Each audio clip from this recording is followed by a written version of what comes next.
The volleyball approach is a movement used in volleyball to jump and hit the ball into the opponent's court. The movement can be broken down into 5 phases.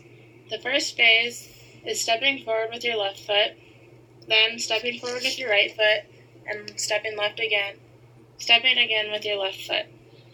The fourth phase is the vertical jump, and the last phase is when you are off the ground and in the air.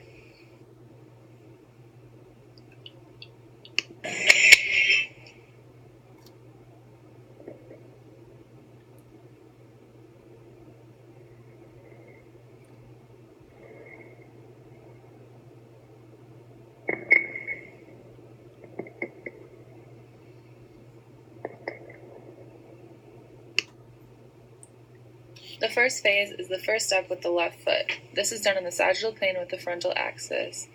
In this phase, the right hip is extending by the concentric contraction of the gluteus maximus and hamstrings and the eccentric contraction of the adductor magnus.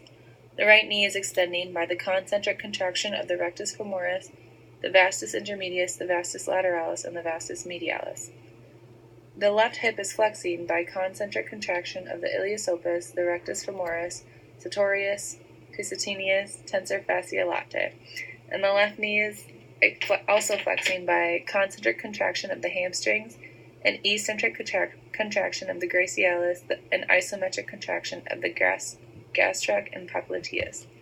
The shoulders are also flexed by concentric contraction of the pec major, biceps brachii, and anterior deltoid. The elbows are also flexed by concentric contraction of the biceps brachii, brachialis, and brachioradialis. The left ankle is dorsiflexed by concentric contraction of the tibialis anterior, extensor hallucis longus, extensor digitorum longus, and peroneus teretus. The right ankle is plantar flexed by concentric contraction of the peroneus longus, the gastrec, and soleus. In phase 2, you will step forward with your right foot in the sagittal plane and frontal axis.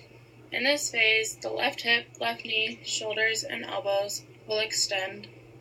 The right hip and right knee will flex, and the right ankle will dorsiflex, and the left ankle will go into plantar flexion. So the left hip extends by concentric contraction of the gluteus maximus and hamstrings, eccentric contraction of the adductor magnus. The left knee will concentrically contract the rectus femoris, vastus intermedius, vastus lateralis, and vastus medialis. The shoulders will extend by concentric contraction of the lats, teres major, teres minor, and the infraspinatus, along with eccentric contractions of the subscapularis and lower pec major. The elbows will extend by concentric contraction of the triceps brachii and the anconeus. The right hip will flex with concentric contractions of the iliopsoas, rectus femoris, sartorius, pectineus, and tensor fasciae latae, and the right knee will flex through concentric contractions of the hamstrings, eccentric contractions of the gracilis, and isometric contractions of the gastrocnemius and popliteus.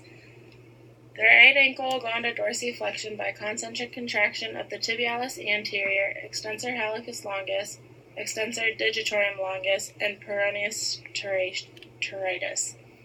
The left ankle will plantar flex by concentric contraction of the peroneus longus, gastrec, and soleus. The third phase is the second step of the left foot. This is done in the sagittal plane with the frontal axis.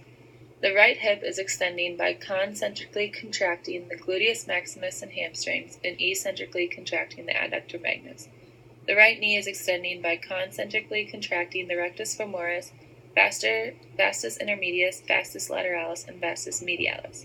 The shoulders are also extending by concentrically contracting the lats, teres major and teres minor, and infraspinatus, and eccentrically contracting the subscapularis and lower fibers of the pec major. The elbows are also extending by concentric contraction of the triceps brachii and the aconeus. The left hip is flexing by concentrically contracting the ilius opus, rectus femoris, sartorius, cusitoneus, and tensor fasciae latae. The left knee is also flexing by concentric contraction of the hamstrings, an eccentric contraction of the gracialis, and isometric contraction of the gastroc and popliteus. The left ankle is dorsiflexed by concentrically contracting the tibialis anterior, extensor hallucis longus, extensor digitorum longus, and peroneus teredius. And the right ankle is in plantar flexion by concentrically contracting the peroneus longus, the gastroc, and soleus. Phase 4, or the vertical jump, occurs in the sagittal plane and frontal axis. In this phase, both hips will extend with concentric contraction of the gluteus maximus and hamstrings and eccentric contraction of the adductor magnus.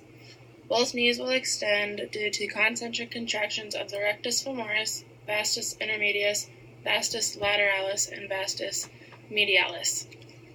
Both shoulders will flex due to concentric contraction of the pectoralis major, biceps brachii, and anterior deltoid. And both ankles will go into plantar flexion with concentric contraction of the peroneus longus, gastroc, and soleus. The final phase of the volleyball approach occurs in the air, and this is in the sagittal plane with the frontal axis. In this phase, all of the muscles listed in the following phases are isometrically contracted as the player is mid-jump and beginning the arm swing.